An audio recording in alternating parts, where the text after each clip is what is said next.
Hello. How many people are on? Can I be told? We have 13. 13. Well, hello, everybody.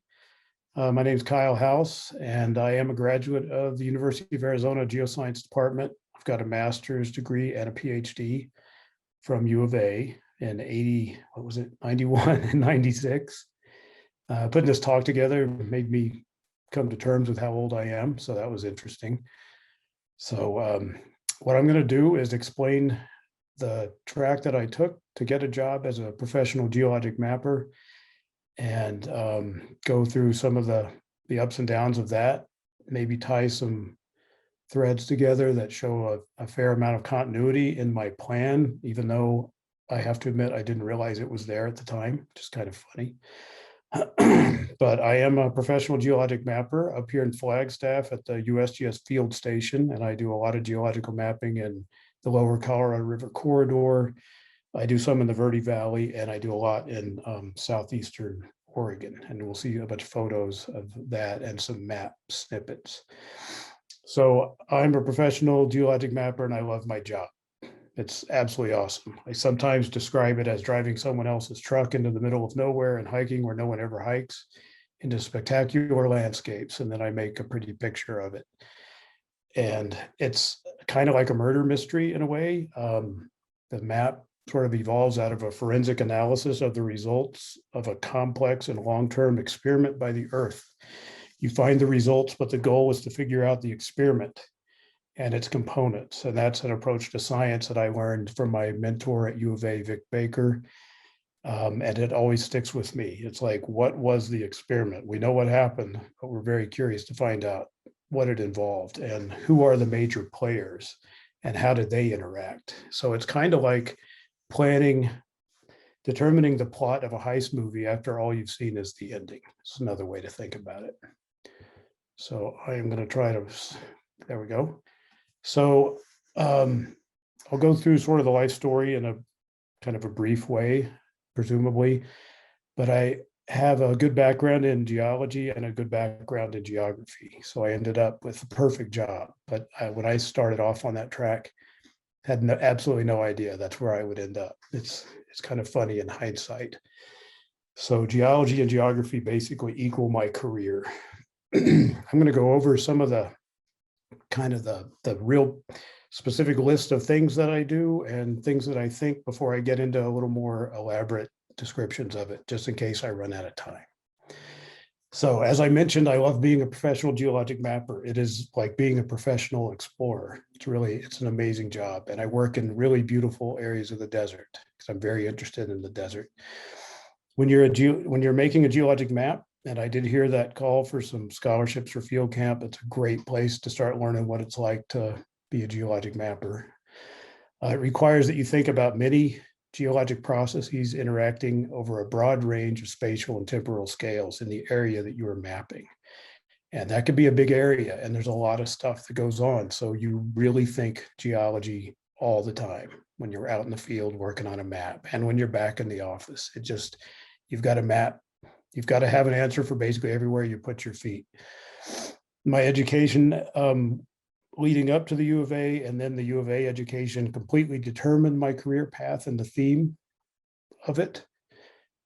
So my final experience as a grad student at U of A completely launched my career as a geologic mapper.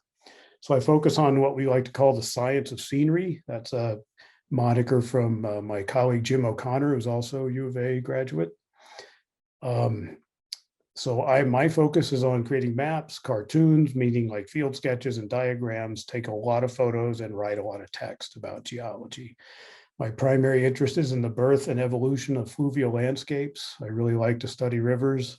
Rivers are fascinating things. I like rivers that are connected to lakes. That's particularly fascinating.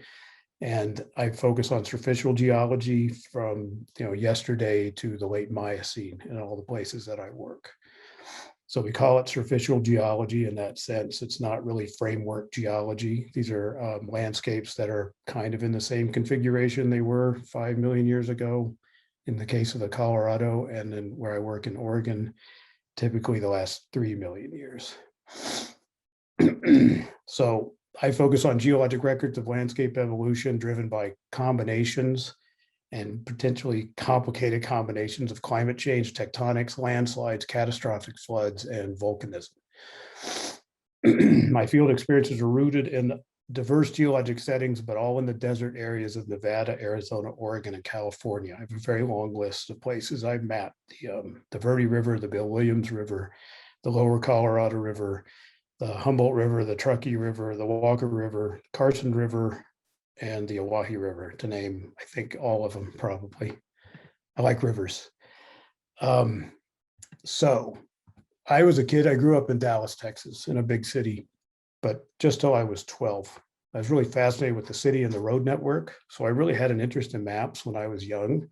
Seemed like my parents drove us all around town and you could look at the layout of a big city, and I was always fascinated by that. But when I was 13, I got moved to, well, 12, I got moved to Enid, Oklahoma, which is north of Dallas, but is very small and is in pretty much the flattest part of Oklahoma.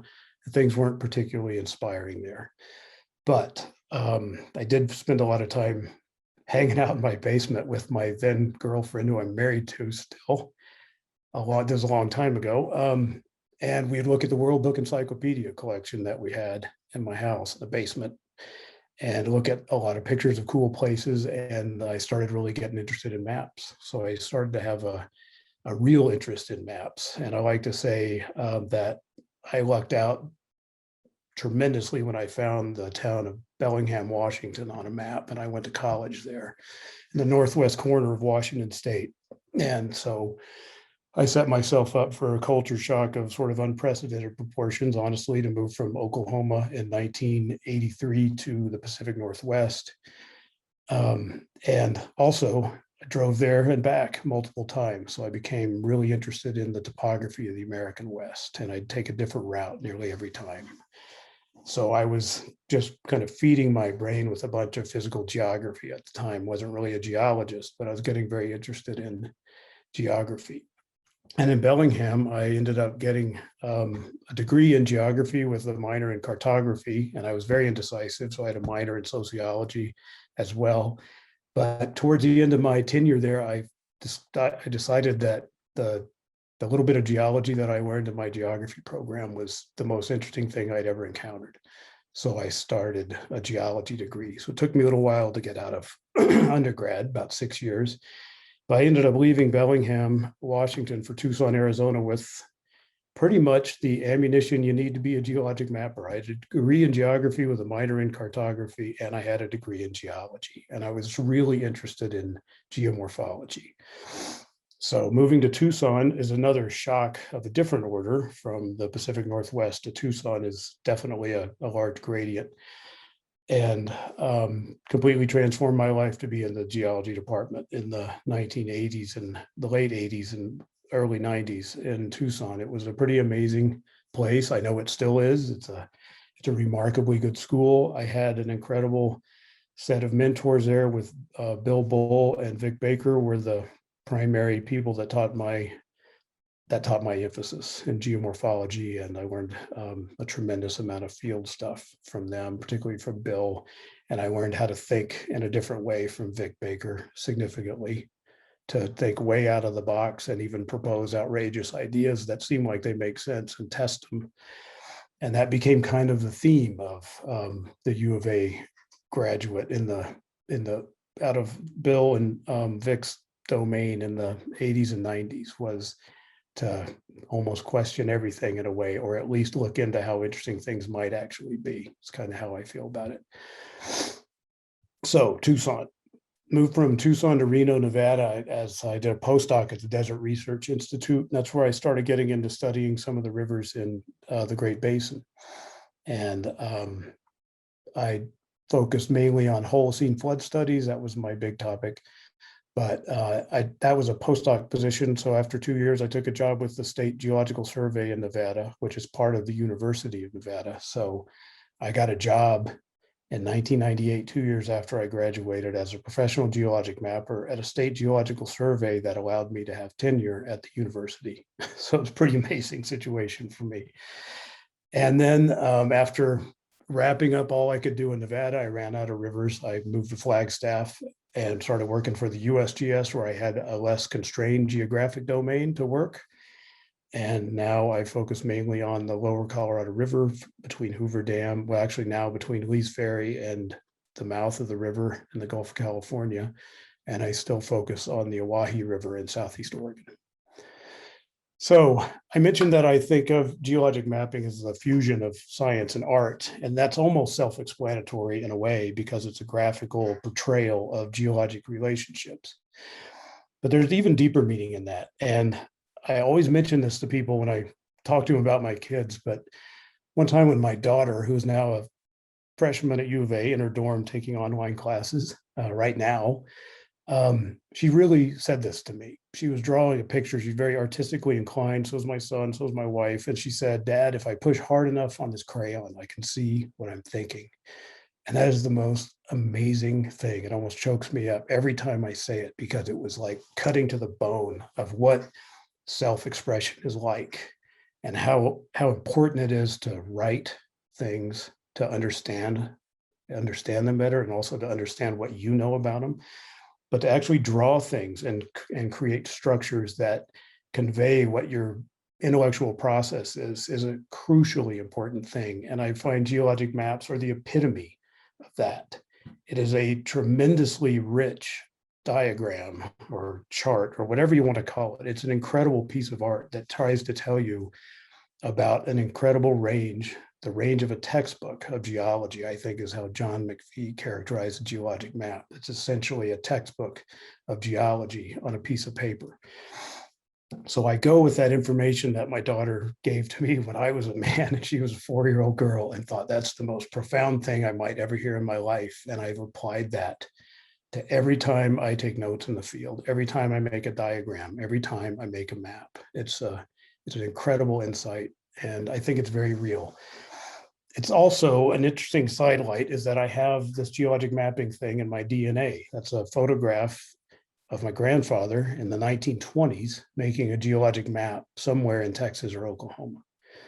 And I knew my grandfather was a geologist when I started taking geology in college, but he had been long retired and he didn't live much. He didn't live through my college career. And I had never seen a picture of him in the field until about a year and a half ago. And it blew my mind, because it brought it all home. It's like, my God, my grandfather, he loved this stuff too. And he went out in the field and he made maps. That's absolutely phenomenal. So I think it's in my DNA to some extent, certainly in my kids in terms of the art part, but they're not going to be geologists. So that's just a thing. Kyle, sorry to interrupt you for a second. I think we're having issues seeing your slides. You can't see my slide? I can see it from my end. What? I can see it from my end. Okay. Oh, you can? Yeah. I can't, and some other people cannot. Well, I'm so sorry, but I can't control that. Can somebody help me? Because it just looks the way it's supposed to look on my end. Is it So sorry supposed to about be that. just the intro slide right now? No, I'm like 3 slides in. Yeah, we're just seeing the intro slide. No. Only seen the intro slide. Yeah, same here. I that's only so- do the intro slide. Oh my God. Hasn't nobody seen any of these slides yet? No. So, That's so sad. I'm so sorry. Brianna, can you give I'm Kyle, sharing my. yeah, can you make him the host, because that's maybe the problem. How's that? Yes, now it's Changed. Did it change? Yeah. yeah. Damn it. Better. All right, let's go through this real quick. Sorry. Okay, Check sorry it about out. that. Don't No, worry. thank you for Hey, I noticing. needed somebody to tell me. I'm sorry, I'm kind of embarrassed, but I had no idea that was happening. But you know what? We were really focusing on what you were saying, so that's great. Well, hey, I showed these, don't worry, I just showed maps of the cities I was talking about on a playa in Utah. It was awesome. And there's a picture of Topog Gorge on the Colorado River. And that's where the quote from my daughter is. And that's a picture of me and my daughter at Denali a couple of years ago. And so the next picture is where I was talking. So there's a picture of me. And so geologic mapping, like I said, is I consider it a fusion of art and science. And I think I've explained that about as best as I can. And there's a photo of my grandfather in the field. I hope everybody can see that, because that was a mind-bending thing to find as a grown adult. I found it just like less than 2 years ago. And I make hilarious cartoon sketches in the field as part of my thought process, and I typically cook them into pretty elaborate diagrams, and I'll show some examples of that. So this all started for me just north of Tucson on the Piedmont of the Tortolita Mountains back in about 1989 to 91. We were mapping the Piedmont as a way to address limitations in flood hazard maps of alluvial fans by incorporating geologic information. And that was like an outrageous concept. It's like, oh, these predictive maps that we have for alluvial fan flood hazards aren't realistic. They don't really represent what's going on out there. So we started making a geologic map of the Piedmont to show where the active alluvial fans were. And we realized that in conjunction with my master's thesis, where I was looking up in the canyons for flood deposits, we realized that one of the fans had had a really large flood recently within the last couple of years, a really large one. So that was my first foray into mapping, is we mapped that flood. That's the kind of pretty colored map that's inset into the larger geologic map in the lower right. And we did that piece by piece in the field with actually these blue line copies of aerial photos. And it was an absolutely sort of philosophically fascinating process, because we were mapping the alluvial fans as major composites of quaternary climate change, at the foot of the mountains. But we also had this one example of a singular extreme event of the type of which it took hundreds to build the alluvial fan. So it was like really getting to know what an alluvial fan is all about. And I was really entranced by that, because that's when I started to figure out that there was a future in liking maps. And I learned from some really smart colleagues at the time how to do this field mapping at these different levels of detail. And it was a remarkable learning experience. And that was part of my U of A experience. Now they've built a bunch of stuff in the general area of that fan, but they haven't built on the one that we mapped the big flood on, which is good. So I was studying small floods in the Tortolitas, but also I moved out into Western Arizona as part of my dissertation to fill in gaps where we have no information at all about large floods. There's no gauging stations. There's not very many rain gauges in the area. There's certainly no stream gauges. So it's just a completely unknown quantity. And I got mildly famous for using beer cans as age control, because even though it might seem like it's in the middle of nowhere, there's always somebody drinking beer somewhere in the desert, and they'll show up in a wash. And when I didn't mention, when I grew up in Oklahoma, my father owned a beer distributorship for Anheuser-Busch Brewing Company. And so I had like a line in to send beer cans into breweries and find out how old they were. And I got that published in the Water Resources research paper, actually, which was probably one of the pinnacles of my early career for sure, to get a paper about beer cans published in an AGU journal, right? So the outrageous thing we were doing was using geologic information to determine how big floods can get and how frequently they might occur in areas where nobody has any information about them. And we're using beer cans, radiocarbon dates, but we're also compiling all that data that Vic's other students had collected on larger rivers in the region, and I was collecting in smaller sites, and compiling them and comparing them to the largest floods in the world as plotted as peak discharge versus drainage area. That's what those dry diagrams are on that slide. And that was an outrageous move, because we were claiming that since we can reconstruct flood histories back 4,000 years, in some cases, sometimes farther, we have a pretty good perspective on how big floods have been. And we have the gauge record to compare it to. And if we plot them against drainage area, they really don't get above a certain level called an envelope curve. And so we were playing games with that kind of thing. During all this, I was getting really interested in floods, and we had record-breaking floods in Arizona in the winter of 1993, really amazingly large floods. And that photograph is of me on the Verde River north of Phoenix with my finger on a 1960s era Schlitz beer can we found in the flood stratigraphy. So it was like, okay, big giant flood, big river, more beer cans. This is awesome.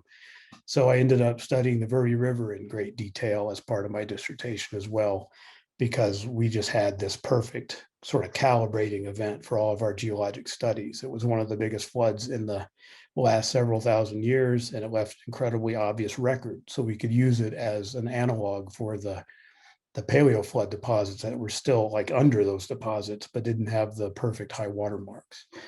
And I also took that hilarious picture of the cactus trying to escape the flood from the canyon. And it got hijacked on Flickr like 15 years ago, and somebody made a meme out of it, which is pretty hilarious.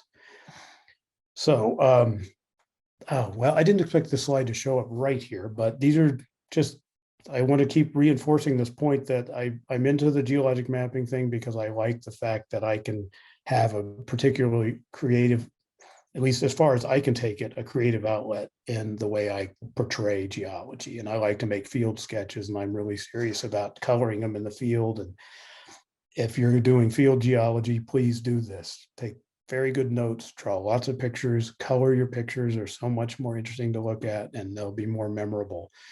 And always think about how you're articulating a complex series of thoughts every time you create one of these diagrams.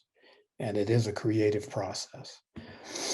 So I make geologic maps, but I like maps so much that I spend a fair amount of my time making maps in Adobe Illustrator as well. I mean, I make them all in GIS software, but I do like to create just base maps of different kinds and try to make them look the way I think they should look. And so I spend maybe more time than you would think making figures for field trip guides, journal papers, and pamphlets that accompany maps. I mentioned that I'm going to go into just a couple of highlights of some of the projects that I'm currently focused on that I think are pretty interesting. And they do involve outrageous geologic hypotheses and outrageous geologic processes, which it just makes it's just a real treat to work in areas that have fascinating things going on. You could get saddled with maybe mapping a relatively boring area, maybe. I think you can make almost any area interesting. But I've lucked into finding some places and being involved in mapping in places that have a lot of interesting things going on. And this image is from some Colorado River deposits in Chemehuevi Valley near Lake Havasu City. It's a subaqueous landslide deposit. It's actually about 12 meters high. And it's related to the origin of the Colorado River, its first show in that particular area about 4.5 million years ago.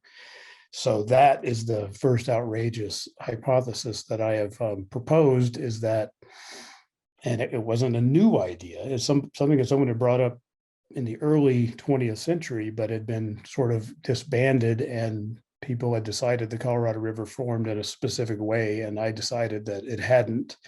And we found remarkably good evidence for the fact that the lower Colorado River formed as a series of connected spilling lakes, beginning at the western edge of the Grand Canyon and working its way down in a stepwise fashion, like the cartoon I've drawn there illustrates.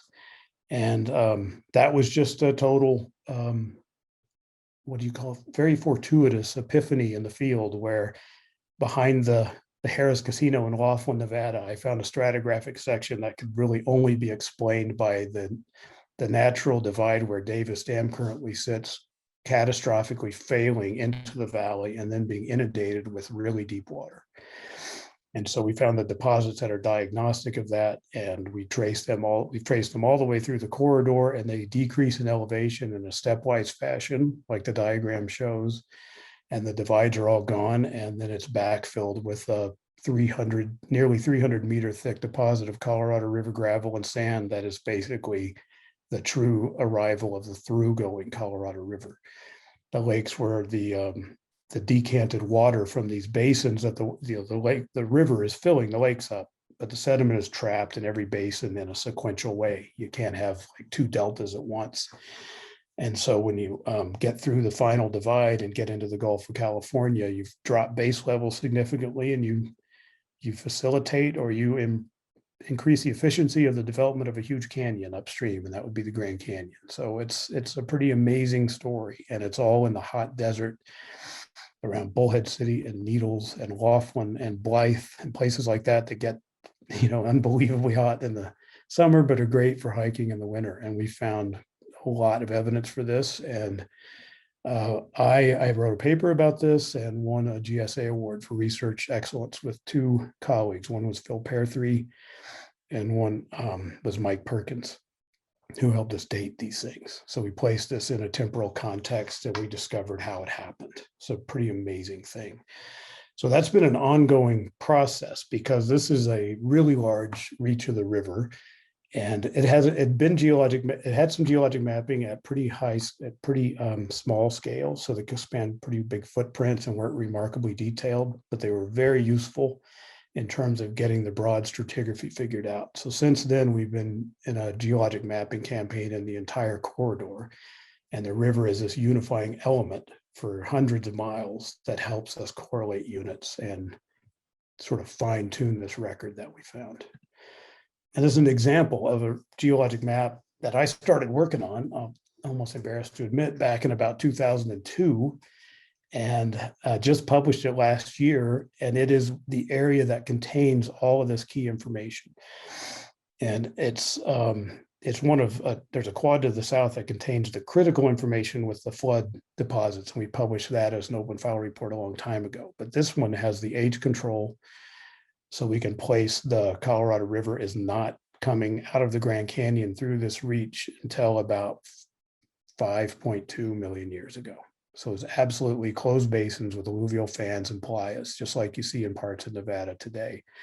And the incision through that stuff to creates remarkable exposures. You can see great examples of this. So this is not a poster that I made. I basically, this is a geologic map and figures from a pamphlet. And I make all my figures. They get a little fine tuned with some help with our publication group, but I make them because you really have to think about what it is that you mapped. You've made the map, it's topologically correct eventually, it takes some iterations, so you get that, and then you've got some diagrams. So I have a series of diagrams in the pamphlet that are sort of cartoons that I use to indicate the steps that gave us the final result. So it's really the murder mystery thing I was talking about, or the grand experiment. The Colorado River performed a big experiment here, and we figured out what it did. We figured out what it left behind, and then we reconstructed what looks like what happened is that you had a closed basin, it filled up with water, and then it filled up with sediment as the Colorado River built a delta into it, and then it overtopped the divide, and it eroded through the divide, and it evacuated all that sediment and it filled up the next valley. And so this is the northernmost valley south of Hoover Dam where we have that record. And that's a stepwise series of diagrams try to explain the distribution of geologic deposits, and then representative photos. And down, this is a GSA poster we did in Flagstaff that, excuse me, I like this. These posters are maybe not as, I don't know, are they as glamorous as talks? Probably not, but they're usually more informative because you can look at them for a lot longer. But when you put one of these together, it's a work of art. You've made this geologic map, it's super important. It contains all the information, and then you decide how am I going to synthesize this in a graphic form that engages people so they can see what do these deposits look like? How do we know that how can we convey to them that our interpretation is reasonable, so on and so forth. And this is a quad that is at the mouth of Topot Gorge, which is a beautiful gorge on the lower Colorado River between Needles and Lake Havasu City, where we have that whole same suite of deposits that chronicle the arrival of the river and then its subsequent evolution. And it's all right there in the geology. And we're currently finalizing that's actually two quads put on their side. North is to the right, downstream is to the left. And we're currently wrapping up that second half, the west half. Sorry, it's really literally the south half, but it's the left half on the poster. So that's sort of the Colorado River story in a very small nutshell. It's a long-standing project now because there's an awful lot of real estate to map down there, and the story we keep tightening it up. We have a little bit of confusion down at the south end, and that makes science interesting, so that's okay. But it's a really good story. So I had mentioned the Owyhee River as the site that I work at. I work in Southeast Oregon, the very southeastern corner, basically the triple junction of Nevada, Idaho, and Oregon.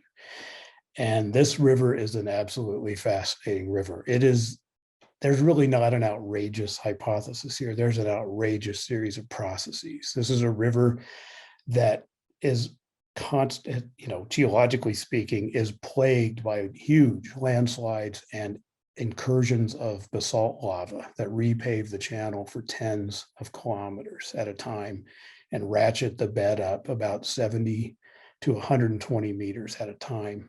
And it's an ongoing process that's been happening to this river since at least 2 million years ago. And it's happened 6 times with lava flows and multiple times with landslides that are sold out at higher levels as the river had been incising in the Pleistocene through some of these lava flows that entered the canyon.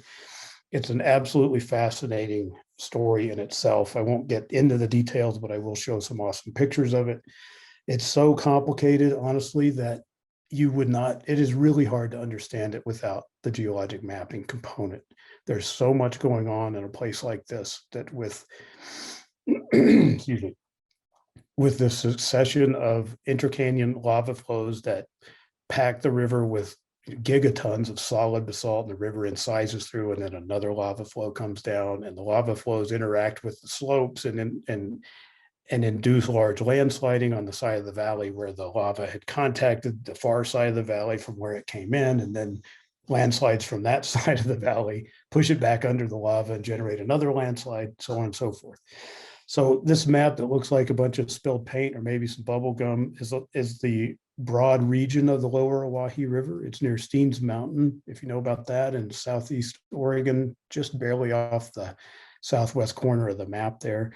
The river flows out of Nevada through this corner of Oregon into Idaho and into the Snake River. And so what I've highlighted here are the intercanyon lavas that make it into the river corridor, which is in the center of that large inset rectangle. And then there's a lot of upland lava flows that didn't make it into the canyon, but corrupted the drainage courses of many of its tributaries. So this is kind of what you get. It's a spectacular river trip. Hopefully I'll be going down it in a couple of weeks. Well, yeah, about 3 weeks if the water stays up. It's a very finicky river, but this is an example of a reach where the photo is the lower left-hand corner of the photo is a lava dam. These lava flows, they come in, they have a lot of strength. They're coming down a high gradient tributary and they flow upstream and they interface with the river and they dam it and it creates a lake, and they have a battle for a while, and the lava flows build lava deltas into the lake, and the lake rises as more lava comes in. So you get a series of stacked lava deltas and you create a really large lake behind it. The river will fill the reservoir with water relatively quickly compared to sediment. So you'll get the river to overflow eventually. But what we do see is that these lava flows come in, they plug the river, they completely dry out the channel. We can track the base of the lava on top of the paleo channel, right on top of fluvial gravel at many sites downstream of each of the dams, and there's no lava water interaction. It's just a dry river channel. And you'll find the lava flow plugs and tributaries that are coming in from the far side of the valley. So it's places where you can tell the entire channel was completely repaved and cut off. So what it takes is that you fill the reservoir with water fairly early, but water is going to flow over it and it's going to pick up material and it's going to slowly whittle away at the dam edifice. But it's pretty slow because it's just getting local material. If you watch the lava going into the Pacific in Hawaii about a year and a half ago, there's building a lava delta into the ocean, which is slightly different than into a river valley. It's got a lot greater depth to deal with, but it's the same process. And when that's happening, there's this huge number of steam explosions and it's a real mess. And sometimes the whole platform fails into the body of water. So the river would have some kind of debris to start to carve the canyon, but it's not until the reservoir fills up with sediment to the level of the outlet of the lava dam that it is basically vaporized. The river will just cut through it extremely rapidly and try to attain its previous gradient. And what is beautiful about this is that's the same process of the natural dam barriers in the lower Colorado River, because they filled up with water pretty quickly. And there's a lot of carbonate sediments along the shorelines of those old lakes that we can find. but it's not until the river builds a delta that makes it all the way into the river towards the outlet that the demise of the dam is imminent. And in this case, you're also looking at an extremely large landslide on the flank of that lava dam. And then in the foreground across the river, on river right, so to speak, we're looking downstream, is a whole series of landslides from the surrounding area, right where the lava flow contact would have been with the Paleo Valley wall. And so that's because the river sets up at that contact. There's a gradient on the lava that pushes it that way. It's a soft contact. It's the basalt against Miocene lake sediments. So it carves into that pretty readily. And then those slopes also fail really readily. And that pushes the river back towards the lava flow, which is on top of those same sediments. And it weighs a ton, weighs gigatons. And it gets undercut and then it fails catastrophically. So there's like this ping pong game between landslides on either side of the valley. And over 50% of the length of this river, over about 80 kilometers, is lined with landslides. It's absolutely an amazing place. And the story is quite complicated. Here's another view of a different intracanyon lava flow. We are looking downstream in this particular image, and it's the same process. There's landslides on the left that are coming out of the volcaniclastic sediments that are easily undermined, and they're greasy and they fail, and they push the river back over to where the lava flow entered from, undercut the slopes in the same material, and then it fails in this pretty dramatic fashion. These are gigantic landslide features and just huge boulder fields that you cannot get across. The crack that you might be able to see at sort of center right at the head of the landslide is probably 30 meters deep. Super dangerous stuff, giant boulders everywhere, and the river corridor is lined with it. Here's a schematic. I like this art concept a lot, so I justify what I do, so I'm going to push it again. But here we're looking at that first lava dam that I explained, and you could see that sort of buttressed end of it where the reservoir started. Now we're looking across the top of it the other direction. We're looking upstream. And so the lava cliff you see in the foreground on the right is the lava dam itself, and it just disappears, right? It's gone. That's right where the reservoir interface was. So back above that is a big lake. So it's been landslid on the side. So there's a huge landslide that has exposed the lava dam completely, and you can see the colonnade, the columnar basalt at the cap of the lava flow. But then there's this really rubbly light colored stuff. I forgot I could show you guys stuff with the mouse. I think you can see that. Well, that's a lava delta. It actually has 4 set beds, just like a fluvial delta. They're kind of steep. It's composed of pillow basalts and glass from flash cooling at the lava water interface. It's a real mess, but it does have beautiful 4 set structures in the pillow basalts and the hyaloclastite debris, the basaltic glass. It's very prone to landsliding if you undermine it because it's got all the heavy lava on top, and it's a pretty rubbly, the deltas are pretty rubbly materials. So that's the map on the right is not this lava dam, but it doesn't matter because it's doing the same thing. So the map with the pink lava coming in is an example of the lava flow entering the canyon via a tributary and flowing upstream as far as it can, because it has strength and it's got momentum and it's got a high gradient pushing it in, and it creates kind of a bulb that back floods the channel. And the face of that particular lava dam is right at about where the pink stops. And then we have lava dam lake sediments in this little pocket down here, the kind of turquoise color. And this lava itself is 70,000 years old. We've dated in multiple places. And the lake sediment contains tephra beds from the Cascades that are about 40,000 years old. So this dam, and it's not just the face of it, it's the entirety of the lava flow. So this is a steeply sloping dam that is tens of kilometers long. It was there creating conditions for lake deposits to form for more than 20,000 years, which is pretty fascinating. So since we have these lava dams that last for a really long time, and then you have these landslides that are almost sort of generated from them, they don't last very long at all. They typically form, they block the river, and then the river fills up really fast and they fail catastrophically, mainly because they're incompetent, they're full of all kinds of horrible rubble, and they don't extend for tens of kilometers down the stream. So we get catastrophic outburst floods from the landslide dam breaches.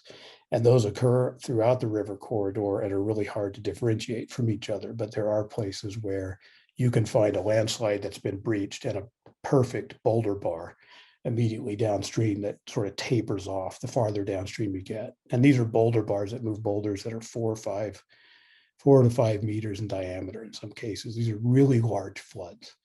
So the river is impacted by that process, in addition to just having the landslides and the lava dams. And my cartoon is in the lower left is the technical version of the cartoon that I showed earlier. That was a lava dam. I can't remember if I told you about it, but it does show that inner structure with the orange being the lava delta, and then the yellow is the fluvial delta. So you basically have two different deltas of different origins meeting each other right there at the dam face. And it overflows and progressively incisors it until the sediment reaches the limit of the spillway, and then it buzzsaws the thing and it's gone. So I'm almost done here. I hope I haven't gone long. I wanted to note that my mentor, Vic Baker, he was in Geosciences and he's at the hydrology department now. He really dispenses a lot of philosophical goodness in science. And this is a quote from Vic when he was asked about, I didn't talk about the channeled scablands, that's sort of Vic's thing. And I don't do any work there, but he was talking to one of the original investigators of it and wondered how he had felt about people coming in and kind of rethinking little bits of his story. And Vic's answer was, I think that's the kind of thing that we in science take satisfaction in. Not that you have absolutely solved a problem, because then there's no science left. It's that you've helped in pointing the direction toward a productive line of work and are part of the larger human enterprise of discovery and creativity. And that's bullseye, right? I mean, that is how this works. You're part of a process when you're doing your research, and you're never going to know exactly what happened. There's always going to be something you can't get a date on, or a process that you're unfamiliar with, or something you overlooked because you're studying a very large area. But you have formed a really important component of the foundation of understanding the problem. And it's a really important thing to think about when you become invested in a project. I get very invested in geologic maps, and I can say in some cases that I've certainly seen more of the country and thought about it geologically than anybody else at this point on the Owyhee. But smarter people are out there, people that have a different level, a different focus are out there, and hopefully the work that I've put together will serve as a springboard for even better discoveries to be made, just to build on the story. And that's part of the process that we're always in. It's key to not think that you know everything. You might know a lot. You might be the one that knows the most at a given time. And you're going to provide somebody with a huge motherlode of materials to work from. And you don't want to preclude anyone from doing research somewhere just because that's where you researched. But these are things that are always important to keep in mind when you're doing any kind of science. And I just love the concept of the creativity, because it is an expression of creativity. It's not just technical analysis of things. It's how your brain has taken those things and modulated them and morphed them into an idea that you might have a very unique take on that might be really important. And it's one of the things to think about if you're tired of a job or you're tired of your thesis project, that there really is a bigger story here that you're part of, and you always will be. I think that's a very important point. Okay, so that's sort of the geologic thing I wanted to say. I wanted to mention that the useful skills are probably obvious, but field work, fundamentally important for making geologic maps. GIS is now an essential component. You have to be proficient in GIS. It's a good skill to have, just in general, for a lot of different reasons, but it's pretty obvious that that's the primary way we put together our geologic maps.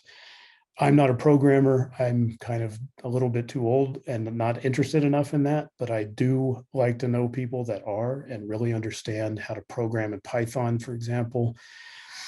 And that's really useful for modern versions of the GIS software that we use. And understanding the basics. If you're really into geologic mapping, obviously I'm biased and that's what I'm presenting today, but if that's your thing, if it sounds cool or you already know it is, being a cartographer is a really important part of it. That's where you can bring in the artistic component and the understanding of the best way to characterize things for understandability and to engage people that might not care that much to begin with. Field camp, great place to learn how to geologic map. I taught field camp 8 different times at the University of Nevada for a couple of weeks, sometimes in the Owyhee area. And I think the students really learn an awful lot. So field camp is a great experience. Taking field trips with geologic field guides in hand. I think GSA might make all their field guides free to anybody that wants them. They're really, people have put a ton of thought into these things and they tell you exactly where to go and what they think happened. It's a really great way to learn field geology, understand field relations better, and train with experts anytime you get a chance. Somebody that's been doing it for 30 years or 10 years or 15 years. They know a lot. I've sort of reluctantly become one of those old guys I used to think about when I was starting out that seems to think that he knows everything, that he or she has it done. And they do have an awful lot of experience if they've been doing it for decades. There's no doubt about that. And opportunities for employment as a mapper are not the most common things, but I just checked the AASG site, the stategeologist.org, and I think there's about 3 different jobs open right now.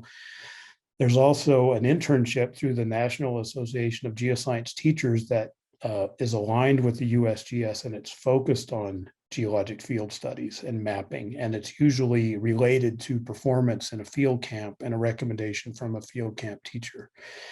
And they also have a GIS one if you're in the GIS side of things, which our field needs an awful lot of GIS support, honestly.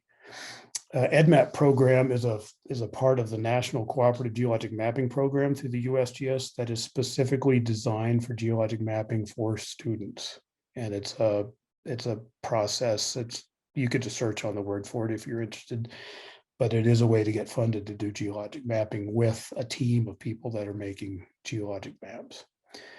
And there's also an NSF program called the Intern Program that is sort of a non-academic employment experience program where you can align yourself with a currently funded NSF project to, in our case, we've done this with 2 or 3 people on our team.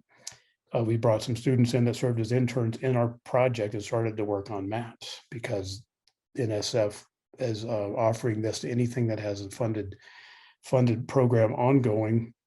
And they want, if you want experience in a non-academic setting, like the Federal Geological Survey.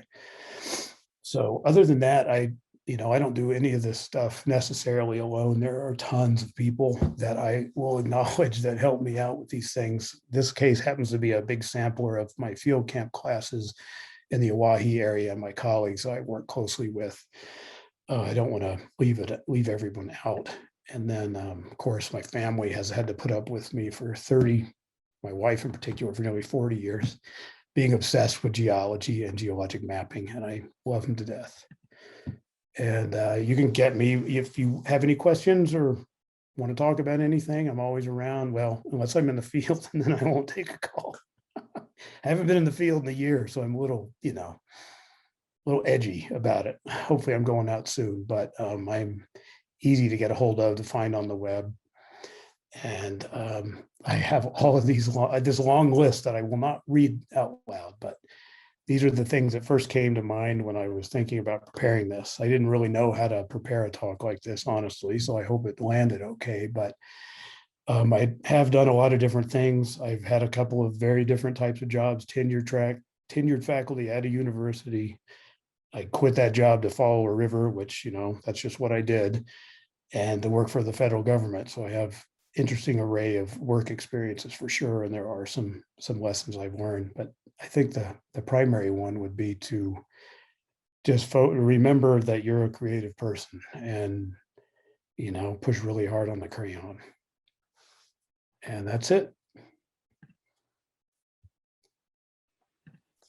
All right. And Thank you very much. hey, and that's me. I guess you can see me the whole time. I can't see anybody, so it's weird. So we do have a few more minutes. So if anyone has any questions, feel free to raise your hand, speak up, put it in the chat. Yeah. I'll start with a question. Hi. How long are you typically, like when you go out and do field work, how long are you typically out for at like any given time? Or is it a lot of your field studies like quite close to where your office is? So is it like kind of going out for the day and then coming back, or? Right, that's a great question. My lower Colorado River field area is about a 4-hour drive, 2.5 to the north part, 4 hours to the south part. So I spend about between 7 and 10 days out at a time. And that's kind of an agreement with my family, right?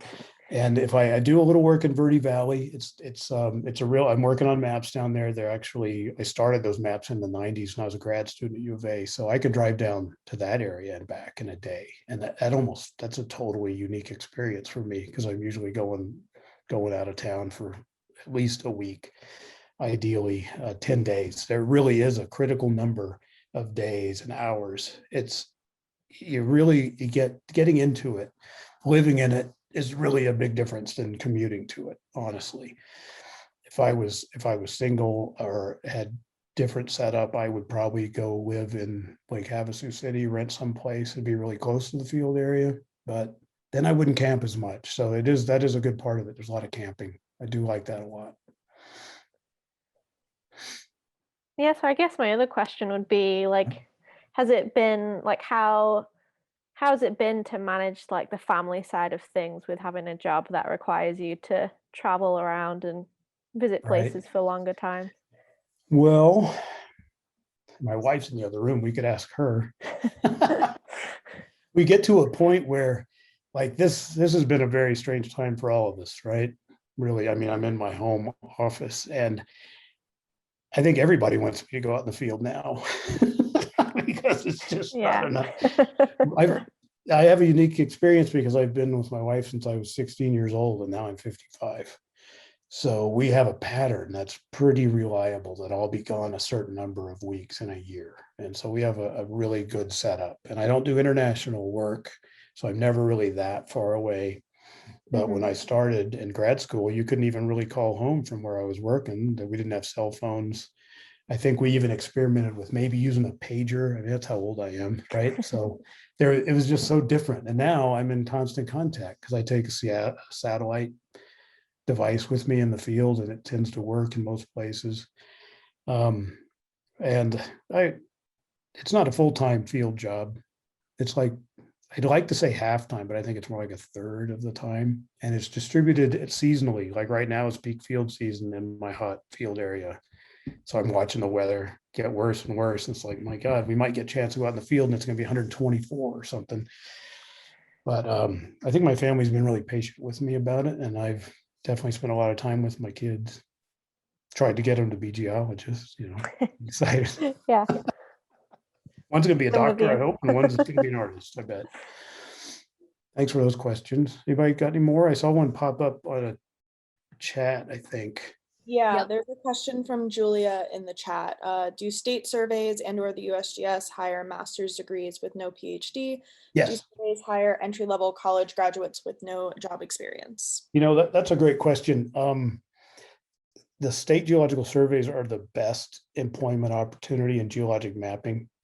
And if you have experience in GIS and like an either or thing, if you're really adept in GIS, or if you're really adept in field geology, or you want to learn more, that's a good avenue. And we have the ability, the USGS hiring process is complicated, takes a lot longer than most state surveys, but yeah, if somebody's qualified to do the job, they just get hired at what's the appropriate level. But if you want to see a place where announcements are more common, it would be out of the state geological surveys. And that would be the group is called AASG, the American Association of State Geologists. Yeah, that's it, AASG. And their stategeologists.org is, I see somebody asked for that, is a URL. But you can just search on that, AASG, and they even have a little tab for jobs.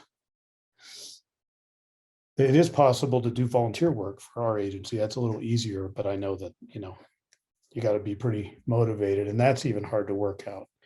But don't get me wrong, there are job opportunities, and it's a great job. I did see that Wyoming's advertising for geologist, I think State Survey of Oklahoma. In spite of what I may have said early on, you know, there's some cool stuff in Oklahoma. A lot of it's underground.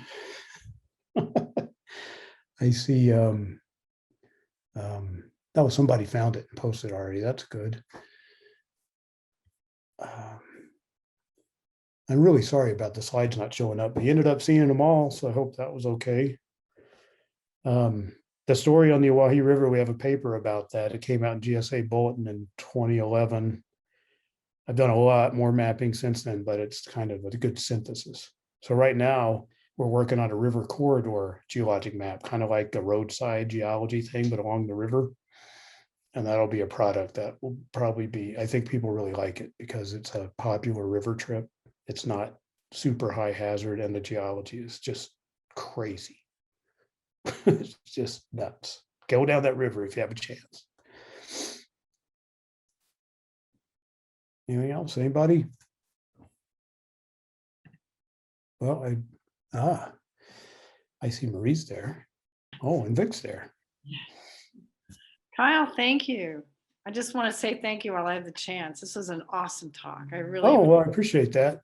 and Phil watching it too.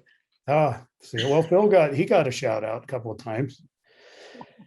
I had a great experience at U of A.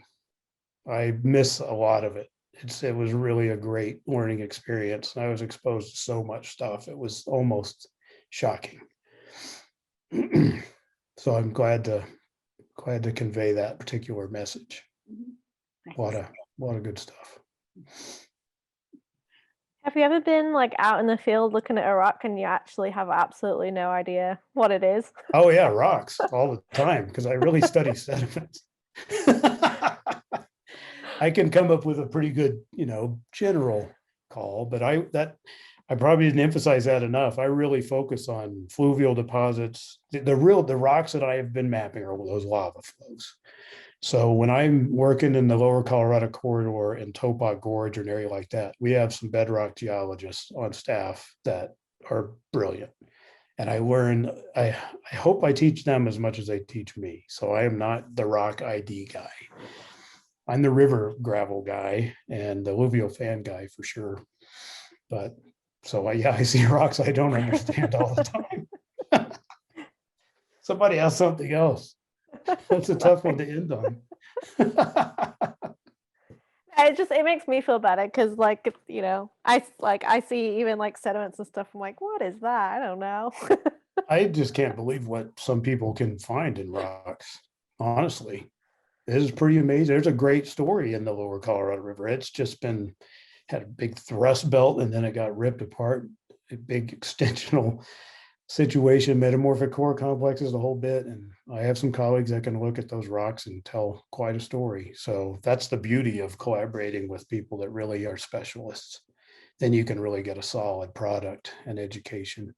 If anybody's interested in the Lower Colorado, we have a field guide at GSA from 2019 that explains the geology of the Lower Colorado River corridor and even includes a river guide because it's a really cool canoe trip, about 13 or 14 miles. And it's not ideal to do it in the summer, but man, it's super scenic and the geology is pretty fascinating. And so that field book guide comes with a river guide that is a map and it goes the direction you travel and it has some highlights along the way. A really cool thing that we've done. I suggest everybody try the Topak Gorge canoe trip if they can do it. It's very nice. Anybody else? Well, thank you, Kyle. I just wanted to say thank you. I really enjoyed your talk as well. I'm a field geologist, so I really appreciated you. Oh, nice. You know, you're highlighting all the great things about being out in the field and what it takes, and the artistic also, you know, component of it, of making maps and everything else, which I think it's cool. And sometimes we don't maybe stress that enough with our students. I just had a question that is related to your Colorado River story. What is the process what are the processes that created those little basins that eventually got filled with, progressively through time? Because it seems like you have pretty significant topography and, Yeah. long. It's part of we call it the Lower Colorado River Extensional Corridor. It's a really highly extended part of the basin and range.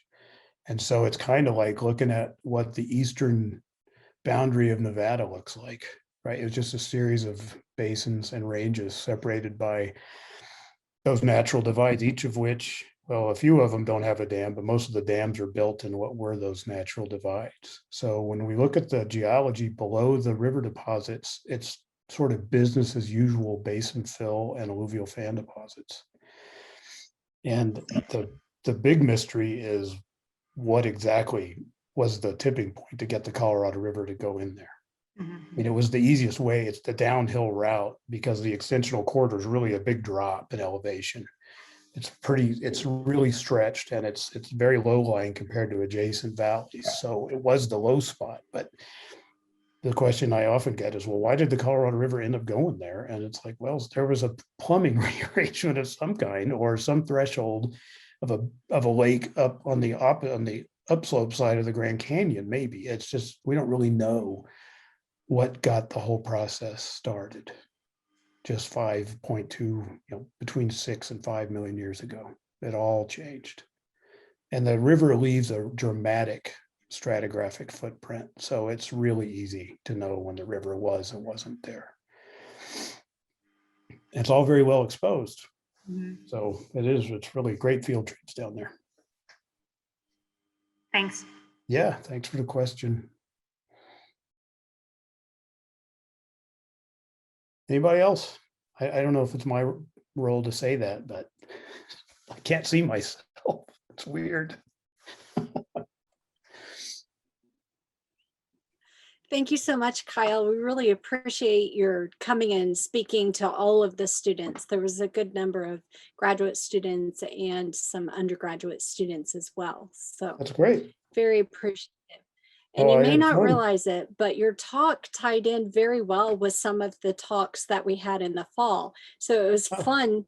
Good. It was fun to see that